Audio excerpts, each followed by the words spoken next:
तो दोस्तों पिछले पार्ट में हमने देखा कि क्वीन ने डैम को बंद कर दिया, जिसकी वजह से डैम टूटने लगा और क्वीन अपनी राया के लोगों को मरता हुआ छोड़कर एक बोगी में बैठकर अपनी असिस्टेंट के साथ वहाँ से निकल जाती है। इसके बाद अगले सीन में हम पेरिस और मैगरा को देखते हैं, जहाँ पेरिस इसके बदलते हुए बर्ताव के बारे में पूछती है कि वो कुछ खोई खोई सी लग रही है और इसने अपनी फैमिली को इस थैली को ढूंढने के लिए इतना दूर क्यों भेज दिया। ये सोचकर पेरिस को मैगरा पर शक होने लगता है कि शायद वो कबीले वालों को धोखा दे रही है, लेकिन मैगरा उसे बताती है कि वो अपने परिवार को नुकसान नहीं पहुँचा सकती। इसके कबीले ने इसके लिए जो कुछ किया वो इसके बाद इनको धोखा नहीं दे सकती।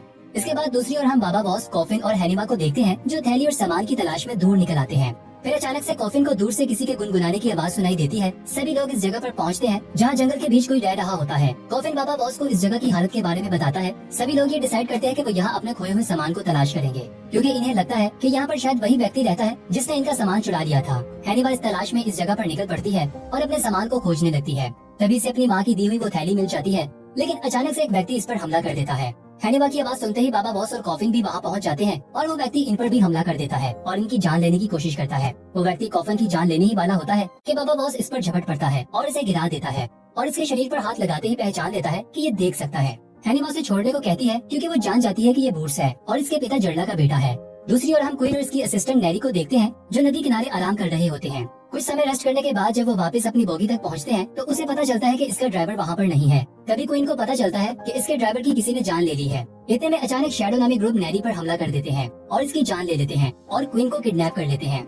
दूसरी ओर मैगरा की फैमिली इसके पास वापस लौट आती है और वो अपने बच्चों को देखकर काफी ज्यादा खुश दिखाई देती है। हैनिमा अपनी माँ को वो थैली वापस लौटा देती है। तभी पेरिस को ये फील होता है कि इसके ग्रुप में एक और व्यक्ति भी है। हैनिमा इन्हें बताती है कि ये हमारे ग्रुप का नया मेंबर बूट्स है, जो देख सकता है और वो जर्ला का बेटा है। वो खुद को इंट्रोड्यूस करवाता है और कबीले की सुरक्षा करने की जिम्मेदारी लेता है। शुरू में तो मैगरा इसे अपने ग्रुप में शामिल करने से डरती है, लेकिन बाद में मान जाती है। दूसरी ओर शैडो ग्रुप के लोग क्वीन को एक ऐसी अनजान जगह पर ले आते हैं, जिसे सिटी ऑफ वर्म्स कहा जाता है, जहाँ पर सिल्क बनाई जाती है।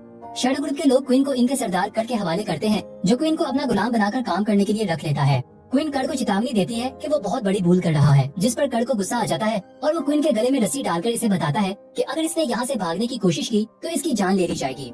इसके बाद हम बाबा बॉस को देखते हैं, जो अपनी बनाई हुई कश्ती की इंस्पेक्शन कर रहा होता है, क्योंकि पानी का लेवल नीचे होने से कश्ती अटक जाती है। बाबा बॉस सभी लोगों को सुबह होने तक का इंतजार करने को कहता है, ताकि पानी का लेवल ऊपर आते ही कश्ती अपने आप पानी में चली जाए। लेकिन तभी अचानक पेरिस को फील होता है कि विच फाइंडर आर्मी के लोग यहाँ पर पहुँच चुके हैं। कॉफन भी इन्हें दूर से देख लेता है और सभी लोग छुपने के लिए जंगल की ओर निकल जाते हैं और एक बड़े से दरख्त के बीच में जाकर छुप जाते हैं। पेरिस और मैगरा दरख्त के पीछे ही रहते हैं और इस बार हैनिमा और कॉफन भी बाबा बॉस के साथ विच फाइंडर आर्मी का मुकाबला करने लगते हैं। बूट्स भी विच फाइंडर आर्मी के लोगों को मारने में मदद करता है। तभी अचानक पेरिस सभी लोगों को आवाज देकर बुलाती है कि मैगरा इसका हाथ छुड़वाकर कहीं दूर भाग निकली है। ग्रुप के लोग ये बात जानकर काफी ज्यादा हैरान हो जाते हैं। इसके बाद दूसरे सीन में हम देखते हैं कि मैगरा विच फाइंडर आर्मी के जनरल के पास पहुंच जाती है। जनरल मैगरा की जान लेने ही वाला होता है कि मैगरा इस थैली में से एक अंगूठी निकालकर इसकी आवाज सभी लोगों को सुनाने लगती है, जिसे सुनकर सभी लोग मैगरा के आगे झुक जाते हैं। तो दोस्तों यहाँ पर हमें काफी शॉकिंग बात पता चलती है कि मैगरा क्वीन कैन की बहन है और वो भी किंगडम की रानी है। दूसरी ओर हम बाबा बॉस को जनरल के लोगों का मुकाबला करते हुए देखते हैं। तभी बूट्स वहाँ आ जाता है और सब लोगों को बताता है कि इसने जनरल को मैगरा की जान लेते हुए देखा है। बाबा बॉस इसकी बात पर यकीन नहीं करता। तभी बूट्स मैगरा की थैली बाबा बॉस को दिखा देता है, जिससे बाबा बॉस को यकीन हो जाता है कि मैगरा अब इस दुनिया में नहीं रही। सभी लोगों के पास आगे बढ़ने के सिवा कोई और चारा नहीं होता। बाबा बॉस सब लोगों को हिम्मत दिलाकर आगे बढ़ने को कहता है। बूट्स सभी लोगों को बताता है कि वो इन घने जंगलों को बहुत अच्छे से जानता है। सभी लोग बूट्स को फॉलो करते हैं। इसके बाद अगले सीन में हम मैगरा और जनरल को आपस में बातें करता हुआ देखते हैं, जहाँ जनरल मैगरा से इसके पास्ट के बारे में पूछता है। वो जनरल को सच बताने का वादा करती है, लेकिन इसके लिए जनरल को ये ऑर्डर देती है कि उसकी फैमिली को हिफाजत से इसके पास लेकर आए। दूसरी ओर बूट्स सब लोगों को एक गार्ड में ले आता है और वहाँ पर बड़ी चालाकी से इन्हें एक केज के अंदर बंद कर देता है और फिर सबको बताता है कि वो इतनी आसानी से इन सब पर यकीन नहीं कर सकता, क्योंकि वो भी इस पर यकीन नहीं कर रहे। ये कहकर वो वहाँ से चला जाता है। बाबा बॉस और कॉफिन सिवाय इस पर चलाने के कुछ और नहीं कर पाते और इस सब का जिम्मेदार हैनिमा को ठहराते हैं। तभी अचानक केज नीचे की ओर स्लिप होने लगती है। दूसरी ओर हम क्वीन को सिल्क की फैक्ट्री में काम करता हुआ देखते हैं, जहाँ पर वो एक काम करने वाली बूढ़ी महिला कोड़ा से बात कर रही होती है। कोड़ा इसे बताती है कि इसे अपने काम में ध्यान देना चाहिए, वरना इसे सजा मिलेगी। लेकिन क्वीन इसकी बात नहीं मानती, जिसके कारण एक गार्ड इसे मारती पीटती है। क्वीन इसका मुकाबला करने लगती है, लेकिन गार्ड इसकी खूब धुलाई करती है, जिससे क्वीन बेहोश हो जाती है। अगले सीन में हम कहानी के फ्लैशबैक में चले जाते हैं, जहाँ हम कैन यानी क्वीन को देखते हैं, जो अपने पिता और किंगडम के राजा को आखिरी सांसें लेता हुआ देखती है और इन्हें बताती है कि वो इस किंगडम को बहुत अच्छे तरीके से चलाएगी। कुछ समय के बाद राजा कैन की बहन मैगरा को बुलाता है और इसके कान में ये बात बताता है कि इसे इसको संभालना होगा और वही किंगडम की रानी बनेगी। अगले सीन में हम प्रेजेंट का वक्त देखते हैं और ये सारी कहानी मैगरा जनरल को सुना रही होती है। ये सुनने के बाद जनरल कैन का साथ देता है और बताता है कि वो एक बहुत अच्छी रानी है और इसने इसको बहुत सपोर्ट किया है। मैगरा इसे बताती है कि इसके वोट के कारण ही वो रानी बनी थी। जनरल मैगरा से पूछता है कि इसने अपनी बहन की मौत की झूठी न्यूज क्यों फैलाई। मैगरा उसे बताती है कि इसने हर किसी के साथ झूठ बोल रखा है और आज वो इसके खिलाफ इसके सामने खड़ी है। दूसरी ओर बाबा बॉस और इसके लोग अंडरग्राउंड केव में पहुंच जाते हैं और वहाँ से आगे बढ़ने का फैसला करते हैं। तभी रास्ते में इन्हें एक व्यक्ति रोक लेता है जो इनका स्वागत करता है। तभी कुछ अनजान लोग इन पर हमला कर देते हैं जिससे वो बेहोश हो जाते हैं और आंख खुलने पर वो खुद को फिर से कैद हुआ पाते हैं। बाबा बॉस इन्हें बताता है कि अगर वो इनकी जान लेना चाहते तो पहले ही ले लेते। लगता है कि इन लोगों को हमसे कुछ और चाहिए। उधर जख्मी हालत में पड़ी कैन बूढ़ी महिला कोड़ा को अपनी असलियत बता देती है। कोड़ा सारी बात जाकर कर्ट को बताती है और कर्ट कैन को जबरदस्ती खींचकर अपने पास ले आता है और इसकी छाती में छुपे रॉयल एमुलेट को निकाल लेता है। ये सोचकर कि शायद इसकी मदद से इसकी किस्मत चमक जाएगी। दूसरी ओर सभी लोगों के पास गार्ड में एक महिला एंटर होती है जिसे बाबा बॉस मारने ही वाला होता है। तभी वो अपने आप को इंट्रोड्यूस करवाती है कि वो बूट्स की माँ है और वो इन्हें यहाँ से निकालने में मदद करने वाली है। वो इन्हें बूट्स की जिंदगी के बारे में बताती है कि बचपन से ही लोग इसको बुली करते थे क्योंकि इसके देखने की शक्ति को एक शराब समझा जाता था, जिसके कारण वो सभी बुली करने वाले लोगों की जान ले लेता था। बूट्स की माँ सब लोगों को बाहर निकलने का रास्ता दिखाने का वादा करती है, लेकिन एक शर्त पर कि वो बूट्स की जान ले लेंगे क्योंकि इसने बहुत सारे लोगों की जान ले रखी है। हैनिबा उसकी जान लेने का वादा करती है। उसकी माँ सभी लोगों को बाहर निकलने का रास्ता दिखाती है और लिफ्ट के पास ले जाती है। सभी लोग लिफ्ट में चढ़ जाते हैं, लेकिन लिफ्ट का व्हील पकड़ने के लिए किसी एक व्यक्ति का नीचे रहना बहुत जरूरी होता है। बाबा बॉस ये फैसला करता है कि वो सभी लोगों को ऊपर भेजेगा और खुद नीचे रहेगा। इसके बाद सभी लोग लिफ्ट में चढ़ जाते हैं और बाबा बॉस नीचे रहता है। तभी कार में रहने वाले बाकी लोग बाबा बॉस पर हमला करते हैं। किस्मत से बाबा बॉस इन सब लोगों का मुकाबला करके फिर से व्हील को पकड़कर अपनी फैमिली को ऊपर पहुंचाने में सफल हो जाता है। फिर जैसे ही हैनिबा ऊपर आकर लिफ्ट को नीचे भेजने लगती है, लिफ्ट की रस्सी टूट जाती है और वो नीचे आकर गिर जाती है। नीचे मौजूद सभी लोगों का मुकाबला करने के बाद बाबा बॉस लिफ्ट के बने हुए सुराखों से ऊपर की ओर चढ़ने की कोशिश करता है और काफी मुश्किल के बाद आहिस्ता आहिस्ता ऊपर चढ़ने लगता है और कॉफिन की मदद से आखिरकार बाबा बॉस ऊपर तक पहुंच जाता है। बिना वक्त जाया किए ये ग्रुप आगे की ओर बढ़ता है। दूसरी ओर विच फाइंडर आर्मी के लोग बूट्स को पकड़कर मैगरा के पास ले आते हैं। मैगरा जनरल के सामने ये नाटक करती है कि बूट्स इनके परिवार का हिस्सा है और इसे गले लगाती है और सभी लोगों को वहाँ से जाने को कहती है। इसके बाद मैगरा बूट्स से अपने परिवार के बारे में पूछती है। बूट्स मैगरा से झूठ बोलता है कि वो इनके बारे में कुछ नहीं जानता और इन्हें ढूंढने की कोशिश कर रहा है, लेकिन वो अभी नहीं मिले। इतने में शैडो वॉरियर्स एक पैगाम लेकर जनरल के पास आते हैं। मैगरा जनरल से इस मैसेज के बारे में पूछती है। जनरल इसे बताता है कि कर्ट ने कैन का रॉयल एमुलेट इनके पास भेजा है और कैन को वापस करने के लिए बहुत बड़ी कीमत मांगी है।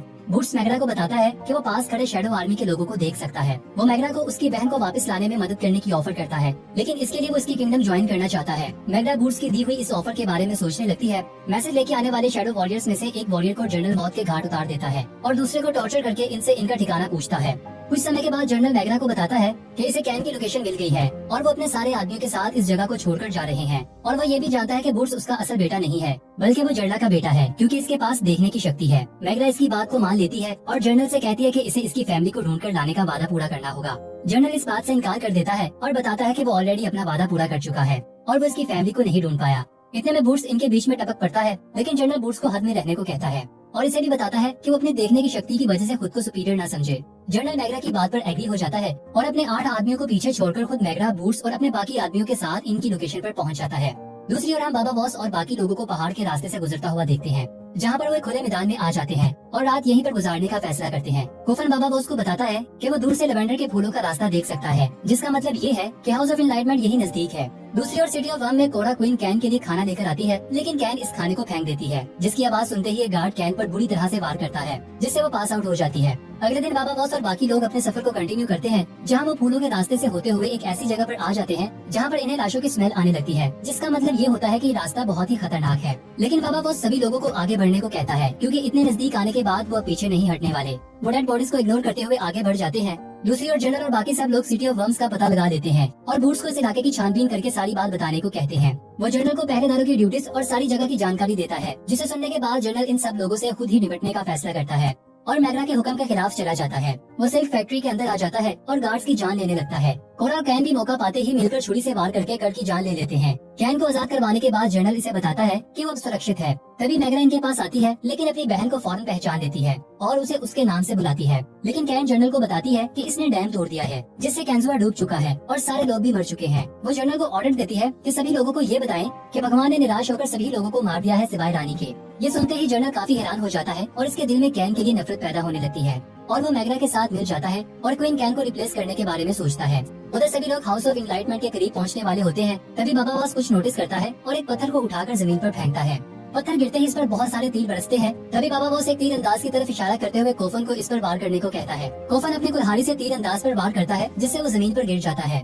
बाउलाइन यानी वही शैडो गर्ल जो बहुत खामोशी से शूटर के हथियारों को चुरा लेती है, लेकिन अचानक गलती से इससे एक तीर जमीन पर गिर जाता है, जिसकी आवाज से बाकी शूटर इस पर बहुत सारे तीर बरसाते हैं, जिसमें से एक तीर बाउलाइन को लग जाता है। हेनमा इसे बचाने के लिए इसके करीब पहुंच जाती है। कूफन हेनमा का नाम लेकर इसको रुकने को कहता है। हेनमा का नाम सुनते ही शूटर का लीडर रुक जाता है और इन्हें बताता है कि सिर्फ हेनमा और कूफन ही आगे बढ़ सकते हैं। ये सुनने के बाद कूफन गुस्से में आ जाता है और हेनमा के साथ मिलकर वापस जाने का फैसला करता है, लेकिन बाबा बॉस इसे ऐसा करने से रोक देता है, क्योंकि ये इनकी मंजिल थी और इन्हें आगे जाकर अपनी नई जिंदगी की शुरुआत करनी होगी और अपने असल पिता जर्डा के पास जाना होगा। वो जब आपस में आर्ग्यू कर रहे होते हैं, बाबा बॉस उन्हें यकीन दिलाता है कि वो उनसे मिलता रहेगा। वो जख्मी बाउलाइन को अपने कंधे पर उठा लेता है और वापस जाने लगता है। पेरिस भी बाबा बॉस के साथ चली जाती है और इन दोनों बहन भाइयों को इनकी माँ मैगरा और बाबा बॉस को हमेशा याद रखने को कहती है, जिन्होंने हमेशा इनका ख्याल रखा। इसके बाद अगले सीन में हम कूफर और हेनमा को ब्रिज पार करते हुए देखते हैं। दूसरी ओर एक बहुत बड़े दरवाजे तक पहुंच जाते हैं, जहां बिजली के बड़े बड़े बल्ब जलने लगते हैं, जिन्हें देखकर वो दोनों काफी हैरान नजर आते हैं, क्योंकि इन्होंने ऐसा पहले कभी नहीं देखा होता। कुछ समय के बाद जर्डा वहाँ आ जाता है और अपने दोनों बच्चों का हाउस ऑफ इनलाइटमेंट में स्वागत करता है और इन्हें अंदर लाकर बाकी बच्चों से मिलवाता है।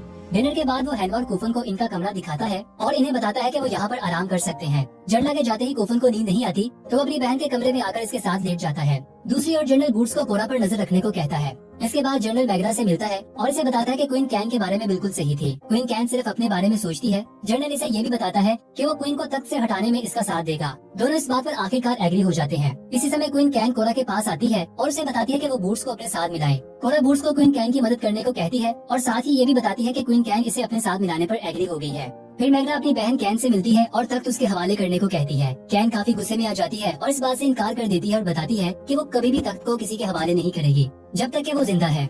अगले दिन जर्डा कूफिन और हेनमा को लाइब्रेरी में ले जाता है, जहाँ बाकी बहुत सारे लोग वहाँ पर मौजूद होते हैं। कूफिन जर्डा को इसकी माँ की मौत के बारे में बताता है, लेकिन जर्डा इस बात से दुखी नजर नहीं आता। इसके बाद जर्डा दोनों को वहाँ ले आता है जहाँ बिजली पैदा की जाती है। यहाँ पर कूफिन अपने बड़े भाई ओलुमन से मिलता है, जिससे मिलते ही कूफिन इसे कहता है कि क्या आप लोग भगवान हैं? ओलुमन जवाब देता है कि वो भगवान नहीं है, लेकिन भगवान की बनाई हुई बहुत एडवांस क्रिएशन है और अंधे लोगों से बहुत अच्छे हैं। और वो ये भी मेंशन करता है कि अंधे लोग जानवरों की तरह जिंदगी गुजारते हैं। ये सुनते ही कूफिन गुस्से में आ जाता है और ओलुमन से कहता है कि एक दिन वो इसकी सोच को जरूर बदल देगा।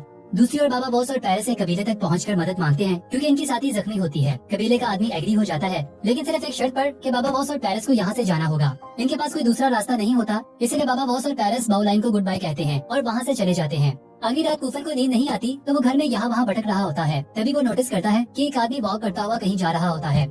जल्दी कूफन को पता चल जाता है कि वो व्यक्ति जर्डा है, जो दूसरे एडवांस कबीले ट्रेवेंटाइन के कॉलोनल से बात कर रहा होता है कि वो हेनमा को इनके हवाले कर देगा, लेकिन कूफन उसी के पास रहेगा। इसी समय ओलुमन कूफन को देख लेता है और इसे देखते ही पंच लगाकर इसे बेहोश कर देता है। कुछ समय के बाद हेमिना दूसरे रूम में खुद को पहली बार आईने में देख रही होती है। तभी ओलुमन हेनिमा को पीछे से आकर पकड़ लेता है। इसी समय दूसरी ओर पेरिस अपनी नींद से जाग जाती है और बाबा बॉस को बताती है कि इसने महसूस किया है कि कूफन और हेनिमा खतरे में है। अगले सीन में हम देखते हैं कि जनरल और मैगरा क्वीन कैन के पास आते हैं। क्वीन कैन अपना तख्त इन्हें लौटाने का मैसेज जनरल के हवाले करती है। जैसे ही जनरल इस मैसेज को पढ़ रहा होता है, बूट्स पीछे से आकर जनरल को खंजर से वार कर देता है। मैगरा बूट्स को पीछे हटाती है, लेकिन कैन पूरे खंजर को जनरल की छाती में डाल देता है, जिसके कारण जनरल की वहीं पर मौत हो जाती है।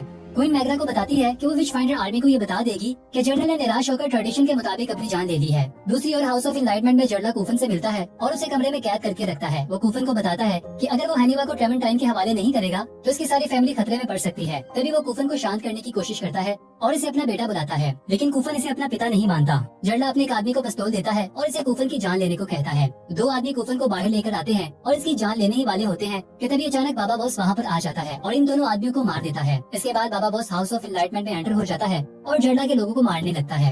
कुछ समय के बाद कूफन बाबा बॉस को बताता है कि वो जनरेटर को ढूंढकर ऑफ कर देगा ताकि जर्डा का बराबरी से मुकाबला किया जा सके।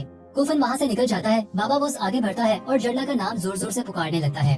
बाबा बॉस लाइब्रेरी में एंटर हो जाता है और तभी जर्डा बाबा बॉस से बात करता है और इसे बताता है कि इसने हेनिमा को दूसरे कबीले के हवाले कर दिया है।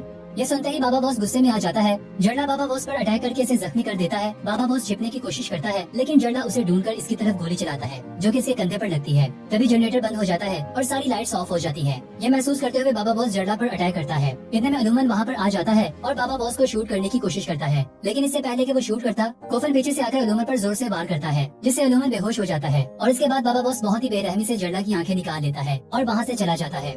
अगले सीन में हम देखते हैं कि कैन विच फाइंडर आर्मी को बताती है कि जनरल ने अपनी जान ले ली है। मैगरा आर्मी को ऑर्डर देती है कि वो फूलों के रास्ते से होते हुए इसके परिवार को ढूंढने की तरफ जाए। यहाँ से निकलने से पहले वो पूरे टेंट को आग लगा देते हैं, जिसके अंदर जनरल की डेड बॉडी पड़ी हुई दिखाई देती है। सीजन के आखिरी सीन में बाबा वॉस और कॉफन, पेरिस और सभी लोग आपस में मिल जाते हैं जो इनका ब्रिज पर इंतजार कर रही होती है। कुछ समय के बाद वो एक बहुत बड़े शहर के करीब खड़े नजर आते हैं जहाँ बाबा वॉस पेरिस से पूछता है कि क्या हैनिबा इसी शहर में फंसी हुई है। पेरिस इस बात को कंफर्म करती है और बाबा वॉस को बताती है कि वो अपनी बेटी को बचा ले। तो दोस्तों, कैसी लगी आपको आज की कहानी? अगर आप इस मूवी का नेक्स्ट पार्ट देखना चाहते हैं तो कमेंट बॉक्स में हमें जरूर बताइएगा। मिलते हैं आपसे इसके नेक्स्ट पार्ट के साथ, तब तक के लिए बाय बाय।